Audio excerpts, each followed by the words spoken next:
आप योगी आदित्यनाथ को एक महंत मुख्यमंत्री के तौर पर जानते हैं जो धर्म ध्वजा लेकर चल रहे हैं, तो सीएम के तौर पर अपने प्रशासनिक कौशल का लोहा मनवा रहे हैं। लेकिन संतों को योगी में योद्धा नजर आ रहा है, वो योद्धा जिसने सनातन की सुरक्षा का बीड़ा उठाया है।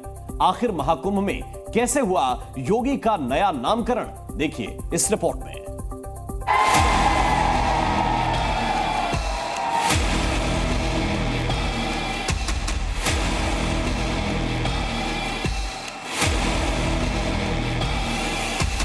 धर्म के लिए मजबूती के साथ जुटने वाला योद्धा के रूप में जाना जाता है।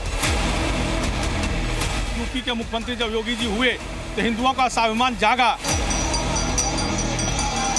वो बंदा ना झुका है ना झुक रहा है, तो ऐसे शेर सभी जगह योगी जी का मांग किया जा रहा है, सभी जगह बुलडोजर बाबा के नाम से बुलाया जा रहा है। हिंदुत्व की धर्म ध्वजा को सातवें आसमान तक ले जाने वाला एक संत मुख्यमंत्री अब सनातन का सेनापति बन चुका है। ऐसा सेनापति जिसने हिंदू धर्म के कालजयी इतिहास को वर्तमान का गौरव और पहचान का पर्याय बना दिया। यार भारतवासी को चाहिए, उसका एक धर्म है और वह है राष्ट्र धर्म। देश सर्वोपरि है, राष्ट्र सर्वोपरि है। राष्ट्र धर्म को सर्वोपरि रखने वाले योगी को धर्म रक्षक, सनातनी सीएम, बुलडोजर बाबा के नामों से नवाजने के बाद अब संतों ने उन्हें नया नाम दिया है। संतों के लिए योगी सिर्फ नेता नहीं, योद्धा है। देश के प्रति और धर्म के लिए मजबूती के साथ जुटने वाला योद्धा के रूप में जाना जाता है। सनातन की सुरक्षा और सम्मान के लिए साधुओं का मानना है कि योगी जरूरी भी है और मजबूरी भी। योगी जी जैसे मॉडलों को अब सदन में और विधानसभाओं में उतरना चाहिए। योगी जी जो है वो रोल मॉडल बनेंगे ऐसे संतों के लिए जो राजनीति में आना भी चाहते हैं। एक ऐसा नेता जो ना मुश्किलों से डरता है, ना ही दुश्मनों के आगे झुकता है। तभी तो संत कहते हैं योगी रियल लाइफ पुष्पा है। झुकेगा तो नहीं और झुका नहीं है वो, खाली योगी जी नहीं, कोई हिंदू नहीं झुका है, कोई हिंदू नहीं झुका है। और इसीलिए यही कारण है कि आज हम सशक्त हैं। सनातन को भारत का राष्ट्रीय धर्म बताने वाले योगी को संतों ने योद्धा की उपाधि यूं ही नहीं दी है। योगी ने सनातन का परचम लहराया है और ऐसी जगहों पर भी लहरा दिया है जहां कुछ वर्षों पहले तक कट्टरपंथियों का राज चलता था। सनातन का गौरव लौटाकर सनातनियों में नई जान फूंकी।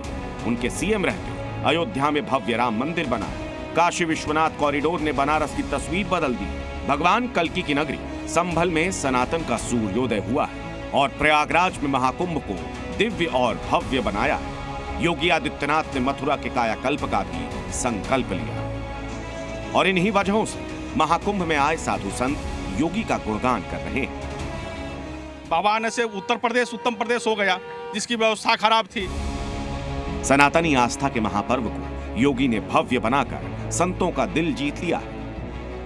स्वयं के उज्जवल भविष्य के लिए और आने वाली पीढ़ी के उज्जवल भविष्य के लिए हमारे सामने एक ही मंत्र होना चाहिए और वह है, मेरा देश सुरक्षित है तो हम सब सुरक्षित हैं।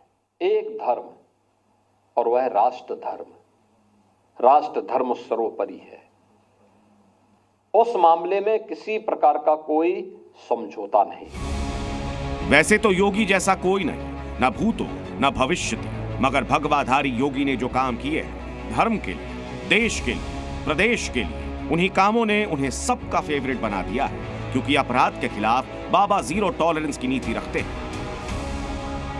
इसीलिए तो योगी झुकते नहीं, मिट्टी में मिला देते हैं। योगी ने यूपी में माफिया राज का खात्मा कर दिया है, भूमाफियाओं की दबंगई को मिट्टी में मिला दिया है, जमीन कब्जाने में माहिर वक्फ की दादागिरी पर कंट्रोल किया है और तो और जिहादियों और कट्टरपंथियों पर ऐसी नकेल कसी है कि वो अपना फन भी नहीं उठा पाते। कुल मिलाकर बाबा ने सत्ता में आते अपराध के अंत की पटकथा लिखनी शुरू कर दी थी। अपराध और अपराधियों के प्रति जीरो टॉलरेंस है, तो भ्रष्टाचार और भ्रष्टाचारियों के प्रति भी सरकार की नीति जीरो टॉलरेंस की है। और यही दो मुद्दे हैं जो सुशासन की नींव को मजबूती प्रदान करते हैं। योगी का यही सख्त प्रशासक वाला अंदाज जनता को भी भाए। योगी धर्म और जात पात में भेद नहीं करते, मगर किसी ने गड़बड़ी की तो बाबा छोड़ते भी नहीं। महाकुंभ में उन्होंने इसका अल्टीमेटम भी दे दिया है। जिसको सनातन धर्म के गौरव और गरिमा को देखना हो तो वह कुंभ का दर्शन करे, कुंभ में आकर के अवलोकन करे। जो लोग एक संकीर्ण दृष्टि से सनातन धर्म को देखते हैं, यहाँ पे आपस में सांप्रदायिक मतभेद है, भेदभाव है या छुआछूत और अस्पृश्यता के आधार पर समाज को बांटने का काम करते हैं, उन लोगों को आकर के देखना चाहिए कि यहाँ न पंथ का भेद है, न जाति का भेद है, न छुआछूत है, न कोई लिंग का भेद है। सबको एक मानने वाला ही तो शासक होता है, और योगी तो अच्छा करने वालों के लिए अच्छे और गड़बड़ करने वालों के लिए खतरनाक है। आज हिंदू जो है योगी जी के शासनकाल में निर्द्वंद होता दिखाई दे रहा है। उसको एक आस जगी कि उसके साथ भी न्याय करने वाला कोई राजा बैठा हुआ है जो केवल वोट की राजनीति या तुष्टीकरण के लिए केवल एक तरफा बात नहीं करेगा। योगी जैसे चाहे वो वक्फ बोर्ड की बात हो, चाहे वो न्यूसेंस संभल में क्रिएट करने की बात हो साक्ष्यों के खिलाफ, ठीक है, वो बंदा ना झुका है ना झुक रहा है। योगी है मतलब सनातन की सुरक्षा की गारंटी, क्योंकि योगी योद्धा के तौर पर सनातन के सुरक्षा कवच है। ब्यूरो रिपोर्ट, जी मीडिया। जी न्यूज़।